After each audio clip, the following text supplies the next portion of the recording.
veíamos los preparativos, la gente que iba llegando. La avenida escasísima. Entre Ríos, Callao, bien, todo en orden, ahí, ¿no? Entre Ríos, escasísima, decir. Pero se sumaron un poco más a la tarde, ¿no?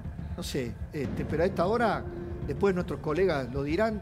Bueno, y adentro, ¿qué pasa adentro? A esta hora, la sesión maratónica. Escuchaba que el diputado Bornoroni decía que a las 7 de la mañana tenía previsto él cerrar el debate, digamos, estaba previsto más o menos, 7 de la mañana cerrar el debate y pasar a votación. Rogelio Frigerio, gobernador de Entre Ríos, está con nosotros. Rogelio, bienvenido. Muchas gracias, muy buenas noches. Bueno, hay plafón, no hay sorpresa. De tu experiencia legislativa, más la experiencia como ministro del Interior, llega mejor la ley. Sí, sobre todo de la experiencia del gobierno también en cómo se manejan estos procesos para transformar un proyecto en una ley. Yo creo que se aprendió, yo creo que hoy están mucho más encima del tema y creo que finalmente vamos a tener ahora media sanción.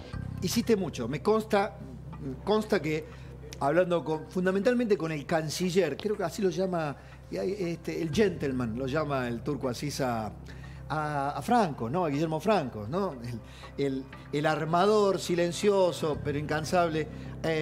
¿Siguieron los consejos de algunos con experiencia? Yo creo que todos aprendieron de una experiencia fallida al principio de la gestión. Creo que hoy ya tendríamos que tener este capítulo saldado, creo que hoy ya tendría el presidente que tener sus herramientas, sobre todo las más importantes que se plasman en este proyecto mucho más reducido y que va más al punto, al grano que el anterior.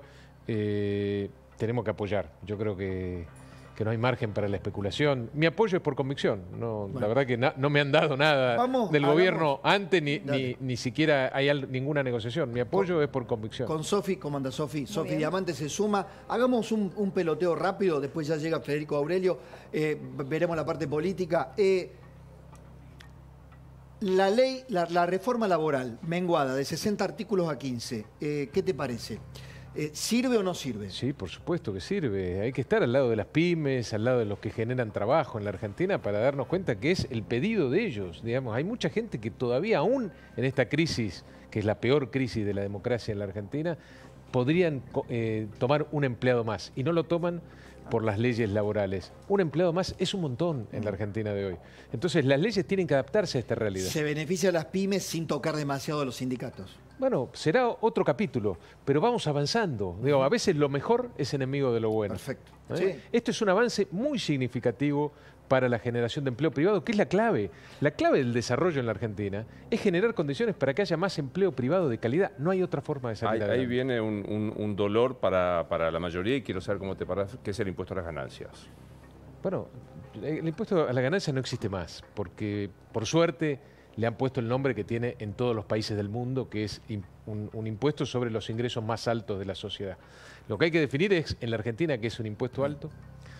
Las escalas progresivas, que tienen que ser, como en todo el mundo, muy progresivas, es un impuesto que existe en todos lados del mundo, en todos los lugares, y que arranca muy abajo, pero con escalas muy pequeñas y con mucha progresividad. De hecho, los organismos multilaterales de crédito le pedían al gobierno, le piden al gobierno, que la Argentina no sea la excepción en el mundo frente a esta ausencia de un impuesto sobre los altos ingresos. Esta es la realidad. Lo que ocurrió a fines del año pasado fue un acto de demagogia electoral. Massa derogando. Y otros acompañando también. Y esto, la verdad que es una corrección al tema, pero es algo que se tiene que discutir. De tu experiencia legislativa, hoy todos estos altercados que pasaron, ¿el kirchnerismo la quiere pudrir? De tu experiencia. Claro, siempre la quieren pudrir, digamos, no han acompañado nunca prácticamente nada cuando no les ha tocado ser gobierno, que ha sido pocas veces en los últimos 20 años. Sí, por supuesto, siempre hay que estar atentos, siempre hay que estar atentos.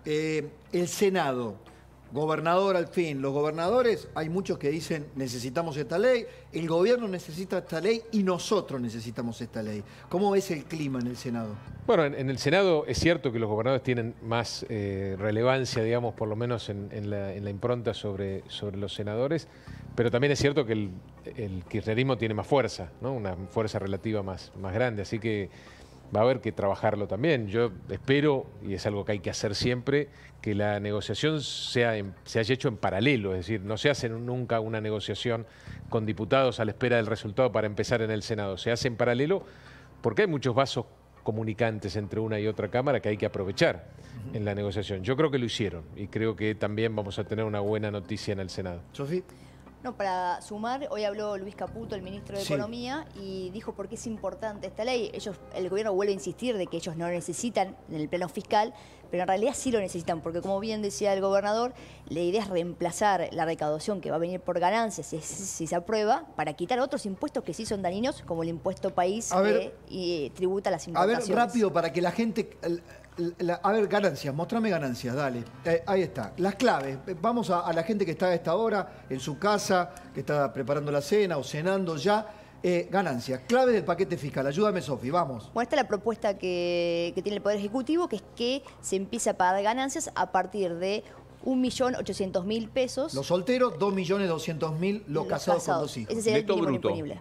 ¿Cómo? Neto o bruto. Bruto es esto. Claro. Entonces, Llevas a 1,5 millones de bolsillo. Sí. Es muy bajo empezar a pagar ganancias. Bueno, ¿qué más? Pero de vuelta, pensemos que es una población, 5% de la población argentina. Blanqueo de capitales. Blanqueo de capitales.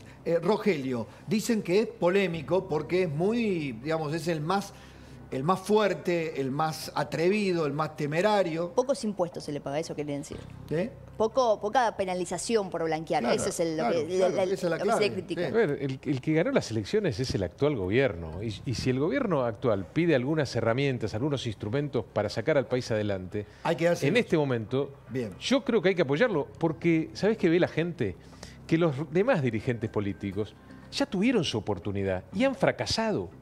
Entonces yo a veces veo muchos dirigentes que critican con mucha vehemencia y elocuencia lo que se está haciendo, pero ya estuvieron en el gobierno y así está la Argentina. Hace 5 minutos y se olvidaron. Y la Argentina está pasando la peor crisis de la historia y eso hay que remarcarlo una y otra vez y es una crisis heredada de este gobierno. Que aparezca Cristina lo beneficia a Milei, lo que conversábamos recién. Yo creo que la única forma que tenemos como país, como sociedad, de no volver nunca más atrás es hacer las cosas bien, es darle respuestas a la gente que está pasándola muy mal. Solamente con una buena gestión damos vuelta a la página para siempre. Solamente con una buena gestión, no con la especulación electoral. Solamente ocupándonos en gestionar, que es algo que se puede hacer aún sin plata. Y eso también hay que decírselo al gobierno. La gestión es permanente. Yo estoy en Entre Ríos gestionando sin plata. No tengo plata. Digo, como el presidente, no tengo plata. Pero hay cosas para hacer gestión. Por ejemplo, un solo ejemplo. Me encontré con 1.500 millones de pesos, que para nosotros es un montón, de un fondo que era para la emergencia agropecuaria de hace 1 año y medio. No se destrababa. En un rato lo destrabamos, mañana lo empezamos a entregar.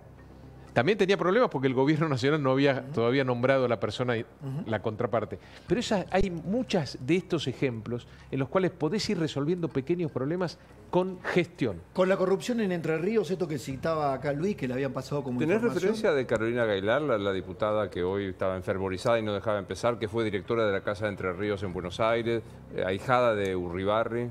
Ya la conozco, de hecho fuimos compañeros en la Cámara de Diputados los 1 año y medio que yo estuve en la Cámara. ¿Sabés? Me lo dicen así. No, lo escuchaba, Ok. te escuchaba vos, no tenía información. Como economista te lo pregunto, ya se sienta Federico Aurelio, ya me están llamando del Congreso, creo que está Mazot, ya vamos a ir por ahí con Carla Ricciotti, ya voy para allá. También Píparo, que no ha hablado hasta ahora después del problema que se armó con el fallido intento de aprobar la primera ley base. Pero al economista le pregunto, viste que hay un debate, que sí, bueno, Cristina dijo, no tenés superávit de ningún tipo, es una mentira, todo con forceps. ¿Vos cómo lo ves?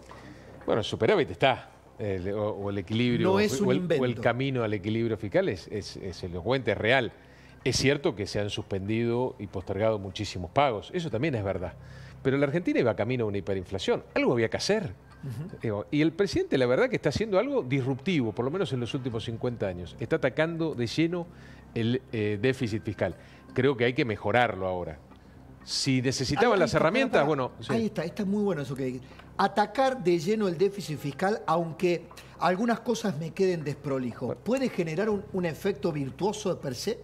Bueno, por supuesto. Porque las otras cosas las vas pero a tener el que efecto acomodar. virtuoso de por sí es no caer en la hiperinflación. Eso Obvio. ya es un efecto virtuoso porque estás evitando que muchos más argentinos que los que Está caen bien. todos los días caigan Pero ya en lo la lograste, pobreza. Ya lo lograste. Ahora, mirando Yo creo que recuperación. después de que el presidente pueda contar con estas herramientas que viene pidiendo desde hace rato, tiene que empezar una nueva etapa en el gobierno, donde tenemos que discutir otras cosas, ¿no? Hay que discutir también el desarrollo. El desarrollo está vinculado también con la calidad de la educación, con la seguridad jurídica, con la seguridad física de las personas, con nuestros vínculos con el mundo. Bueno, hay muchas cosas que hacen a la posibilidad de recibir inversiones y, de nuevo, generar empleo en el sector privado de calidad. Bueno, déjame sumarte algo que dijo también el ministro Caputo hoy, que nunca se lo había escuchado decir, que es que esta ley lo que busca es mejorar la calidad del ajuste. Yo creo que el gobierno admite que esta quita del gasto que hizo fue pisando gastos, aumentando deuda. Bueno, con esta ley se busca mejorar la calidad del ajuste. Eso es lo que esperan en el gobierno que se apruebe. Perdón, y otra cosa vinculada con el desarrollo, la infraestructura. No vamos a crecer sin infraestructura. Y la Argentina tiene un enorme déficit referido a eso. Así que alguna política vinculada con la infraestructura, el gobierno nacional también tiene que hacer. Gracias, gobernador. Muchas gracias por la invitación. Hola, Federico. ¿Cómo estás? ¿Cómo andás? Pese a todo lo que pasó la semana pasada, ¿Milei se sostiene en la imagen positiva de la gente? Sí, en la imagen personal se sostiene desde el inicio de la gestión y no tuvo modificaciones la semana pasada, con un nivel similar al voto que tuvo en el balotaje de alrededor de 55 puntos. Ya me lo vas a explicar, quiero conocer la razón profunda de esto. Tu encuesta impactó mucho y bien en el final de una semana complicada. No celebraban, pero sentían alivio cuando vieron la encuesta de Aurelio y la encuesta de Opina de Nehamsky, que también estaba en un rango similar. Me llaman desde el Congreso. Carla, sí, Carla. Buenas noches. ¿Qué tal, Pablo? Buenas noches. Aquí estamos en unos minutitos que ha salido el diputado Massot de la sesión del recinto para poder hablar con nosotros. Le agradecemos, diputado Nicolás Massot. Bueno, se vienen varias horas por delante. No sabemos hasta qué hora concretamente se va a poder empezar a votar en general. Dicen 6, 7 de la mañana, si es que no se bajan algunos, pero el tema es, se llega hasta las 11 de la mañana con este pedido que hay por parte de la oposición de incluir el tema del tratamiento del DNU también. No, yo no veo que eso vaya a prosperar. Es un tema relevante que tenemos que abocarnos cuando esta media sanción salga de acá. Nuestro criterio con el DNU, lo venimos diciendo hace tiempo, es ir transformándolo en ley como hicimos con una parte de la reforma laboral ahora. Ir de a poco adoptando todas las cuestiones importantes que creamos que del DNU se tienen que conservar, transformarlas en ley, darle firmeza jurídica para después, más adelante, sí, en todo caso, descartar el DNU, que tiene que ser una herramienta de emergencia y extraordinaria, y dejar todo legislado como corresponde. Pero no lo veo pasando hoy, ni mañana. Diputado Massot, ¿qué tal? Buenas noches. Pablo Rossi, aquí. Pablo. Sí, me escucha bien, ¿no? ¿Qué tal, Pablo? Sí. Lo escuché decir... Fuerte y claro. Bueno, lo escuché decir que las privatizaciones que se autorizaban en esta ley bases concentraban gran parte del gasto público que había que recortar, o en términos de Milei, pasarle motosierra. ¿Esto es así? Claro, digamos, de las 41 empresas del Estado, que primero el gobierno intentó privatizar todas en enero y prácticamente sin control del Congreso, se terminaron reduciendo muchas, pero me parece que en términos del peso que cada una de ellas integra en el déficit total de las 41 empresas, no todas son deficitarias, pero sí la mayoría.